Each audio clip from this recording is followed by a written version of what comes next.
రాష్ట్రాల్లో కూడా ఇటీవల పెను వివాదం ఏంటంటే వేణుస్వామి వీణావాణి ఈ ఇద్దరు జంట కూడా ఒక సెల్ఫ్ వీడియో రిలీజ్ చేశారు. కొంతమంది జర్నలిస్టు 5 కోట్ల రూపాయలు మమ్మల్ని అడుగుతున్నారు, మా ప్రాణాలకి మా మీద ఆసక్తి కూడా లేదు, మేము ఆత్మహత్య చేసుకుంటాము అని చెప్పేసి వాళ్ళ ఒక సెల్ఫ్ వీడియో రిలీజ్ చేయడంతో మొత్తం అంతా కూడా ఉభయ తెలుగు రాష్ట్రాల్లో ఇది ఒక సెన్సేషన్ కింద తయారైంది.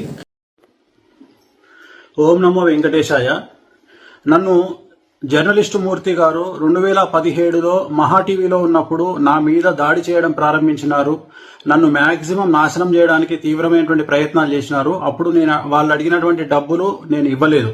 ఇవ్వకపోవడం వల్ల చాలా రోజుల తర్వాత గత 8 నెలల నుండి తిరిగి నా మీద జర్నలిస్టు మూర్తి గారి ఆధ్వర్యంలో వాళ్ళ టీం ఆధ్వర్యంలో దాడులు ప్రారంభించడం జరిగింది. డబ్బులు ఇచ్చి నాకు వ్యతిరేకంగా జ్యోతిష్యులను అలాగే కొంతమంది క్లయింట్ల రూపంలో ఉండే వ్యక్తులను తీసుకొచ్చి నా గురించి టీవీల్లో డిబేట్లు పెట్టి నా గురించి చెడు ప్రచారం చేయడానికి తీవ్రమైనటువంటి ప్రయత్నాలను జర్నలిస్టు మూర్తి గారు చేస్తా ఉన్నారు. సో ఎంతో మంది కష్టాల బాధల నుండి తొలగించిన నాకు చివరికి నేనే ఒక ఆత్మహత్య చేసుకునేటువంటి మానసికమైన స్థైర్యాన్ని కోల్పోయిన స్థితికి నేను వెళ్లడం జరిగింది.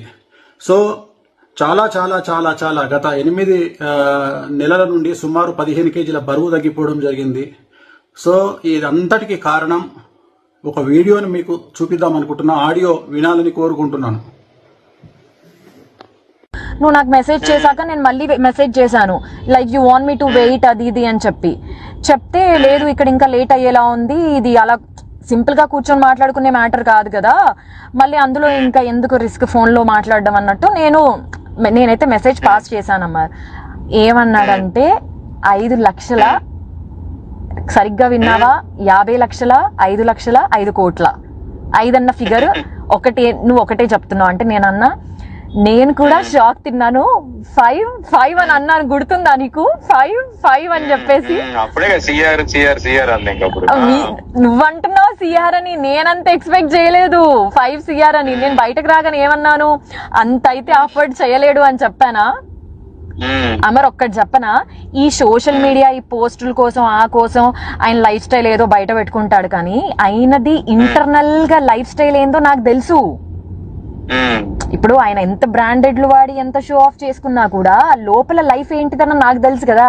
5 కోట్లు ఎక్కడి నుండి తెచ్చిస్తాడు అమర్? నేను అన్నాను అప్పుడే, నాకు తెలిసి ఇది వర్కౌట్ కాకపోవచ్చు అని చెప్పి. అది మ్యాటర్. అదేనా చెప్పేస్తే మనం చెప్పేద్దాం, ఏముందా ఇప్పుడు అంటే మనం ఇంకా ఆయన నుండి మనం ఎలాంటి ఇన్ఫర్మేషన్ వినలేదు కాబట్టి నేనేమంటున్నానంటే, ఆయన ఎవరో ఉన్నారు కదా, అబ్బా నాకు ఆయన పేరే నాకు రావట్లేదు, కల్లేరు రాజేష్ ఎవడ చెప్పావు, సారీ వాడు వీడు అంటున్నాను, సారీ. సో ఆయనకి ఈ మెసేజ్ పాస్ చేయలేమా మనము? అంటే అదే వాళ్ళ చిన్నాన్న గారు కొంచెం సీరియస్ ఉన్నారంట, తనతో ఇంకా ప్రశాంతంగా మాట్లాడలేదు. నేననేది ఏంటంటే ఓకే ఇవన్నీ ఓకే గానీ మనము ఇది తెలియకుండా అది గెలికేసి ఇప్పుడు వదిలేసామంటే వాళ్ళు చాలా ప్రెస్టీజ్ తీసుకుంటారు. అది నేను ఇంకా గట్టిగా ఇది అవుతారు. దాంట్లో వాళ్ళిద్దరికి పెద్ద ఇష్యూ అయింది. ఇప్పుడు అది అక్కడ సెటిల్మెంట్ అవుతుంది ఇప్పుడు. అందుకని జస్ట్ ఎస్సా నోనా లేదంటే స్టిల్ వెయిట్ చేద్దాం, ఇంకా ఏదైనా మాట్లాడాలని ఉంది అని అంటే నువ్వు మెసేజ్ చాలు నాకు. వీడియో చూసారు కదండి, ఆ ఆడియోలో మాట్లాడింది జర్నలిస్ట్ అమర్ గారు. అతను తెలియని వాళ్ళు ఎవరు లేరు. వీరు సీనియర్ జర్నలిస్ట్ అమర్ గారు కాదండి, ఇతను జూనియర్, మూర్తి గారి అనుచరుడు.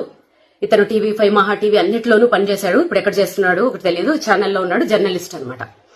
సో ఒక జ్యోతిష్కుడికి 5 కోట్లు ఇవ్వమని మమ్మల్ని వారం రోజుల నుంచి మాకు మనశ్శాంతులు లేవు, నేను డల్ అయిపోతే ఇంట్లో వాళ్ళు డల్ అయిపోతారని ఎక్కడికి బలవంతంగా యాక్టివ్ గా ఉన్నాను.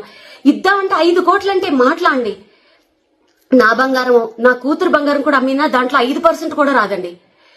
ఆఖరికి సూసైడ్ కూడా చేసేసుకుందాం అనుకున్నాను. కాకపోతే సూసైడ్ చేసుకుంటే వీళ్ళు ఎలా క్రియేట్ చేస్తారు తెలుసా? వేణుస్వామి మీద వచ్చిన వాటిని తట్టుకోలేక ఆత్మహత్య చేసుకున్న వీణా శ్రీవాణి అని వేసేస్తారు. నా చావు అలా వృధాగా పోకూడదు. ఈ వీడియో ఈ ఆడియో బయటకు లీక్ అయిన తర్వాత మాకు ఎలాగో థ్రెట్ ఉంటుంది, వాళ్ళు మమ్మల్ని ఎలాగో చంపేస్తారు. ఆ చంపేసేదేదో వీళ్ళు ఇలాంటి వాళ్ళు అని బయట పెట్టి ఇంకెవరు మా వల్ల ఒక ఇద్దరైనా సరే ఈ బ్లాక్ మెయిల్స్ దీంట్లోంచి, ఇది ఇండైరెక్ట్ మర్డర్ అండి. ఇండైరెక్ట్ మర్డర్ తెలుసా? 5 కోట్లు కట్టలేక పరువు కోసము చచ్చిపోతే ఎవరండి బాధ్యులు? ఎవరు బాధ్యులు? దీంట్లో నాకు విచిత్రమైన విషయం ఏంటంటే ప్రేమ గారు అంత డీసెంట్ జర్నలిస్ట్, ఒక ఆడపిల్ల అమరు చెప్తున్నాడు చూడండి, దాంట్లో ప్రేమకు కూడా వాటా ఉంది. రాంబాబు గారు, టీవీ5 రాంబాబు గారు ప్రతిరోజు నాకు మెసేజ్ పెడతాడు, ఆయనకు కూడా వాటా ఉంది, ఇంకెవరెవరికో వాటాలు ఉన్నాయి అని చెప్తుంటే నా ఫ్యూజులు ఎగిరిపోయాయండి. పెట్టుకోండి, ఇంకేమన్నా పెట్టుకోండి, మేము ఇంకా ఏమీ చెయ్యలేము.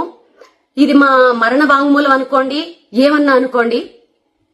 వీళ్ళు మానసికంగా కూడా వీళ్ళకి ఎన్ని ఫేక్ అకౌంట్లు ఉన్నాయో తెలియదు గాని, నేను మొన్న జర్నలిస్టుల మీద పెట్టిన వీడియో కింద ఎన్ని ఫేక్ మెసేజ్లు, ఒక 100 వాళ్ళు ఫేక్ పెడితే ఒరిజినల్ వాళ్ళైనా కొంచెం అవుతారు కదండి, వాళ్ళు కూడా పెడతారు. మెసేజ్లతో కూడా నన్ను హింసించేశారు. అసలు నేను ఎప్పుడు నా మ్యూజిక్ వరల్డ్ నుంచి బయటికి రావడం మీరు ఎప్పుడైనా చూసారా? ఎందుకు వచ్చారో అని అడుగుతున్నారు. ఇప్పుడు ఆడియో అర్థమైందా? మా దగ్గర ఇంకా చాలా సాక్ష్యాలు ఉన్నాయి. మా మనిషి కిలారు రాజేష్ అనే వ్యక్తి జూబ్లీ హిల్స్ క్లబ్ లో పెట్టిన మీటింగ్ అది. మా దగ్గర ఇంకా సాక్ష్యాలు ఉన్నాయి.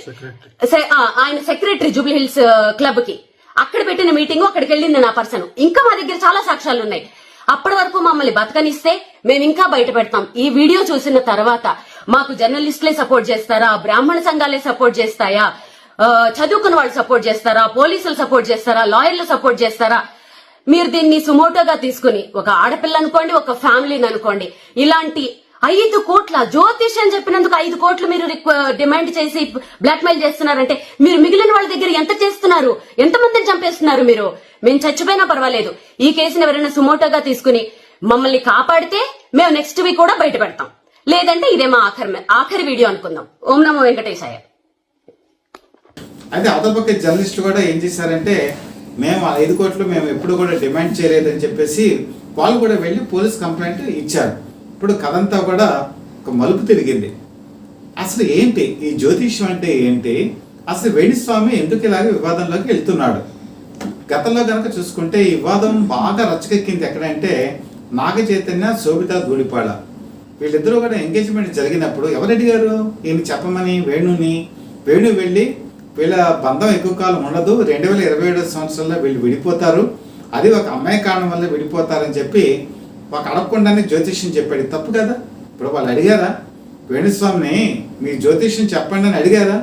పోనీ అడిగినప్పుడు ఎలా చెప్పాలి? అది ప్రైవేట్ సంభాషణలో ఆంతరికంగా వాళ్ళు కలుసుకొని దీనికి రెమెడీస్ ఉంటాయని చెప్పుకోవచ్చు, తప్పులేదు. కానీ యూట్యూబ్ ఉంది కదా అని, లేకపోతే ఫేస్బుక్ ఉంది కదా అని, లేకపోతే సెల్ఫీ వీడియోస్ చేసుకోవచ్చు కదా అని ఇష్టం వచ్చినట్టు అందరి మీద కూడా అవాకులు చెవాకులు పెళ్తూ పలానా వాళ్ళు ఇప్పుడు చనిపోతారు, పలానా వాళ్ళు అప్పుడు చనిపోతారు, పలానా వాళ్ళు ఇప్పుడు విడిపోతారు, పలానా వాళ్ళు అప్పుడు నాశనం అయిపోతారు, ఇలాంటి వీడియోస్ అన్నీ కూడా ఈ వేణుస్వామి అంటాం కూడా నాకు ఇష్టం లేదు. అసలు స్వామి అనేది పెట్టుకున్నాడు కానీ అసలు వేణునే పిలవాలి.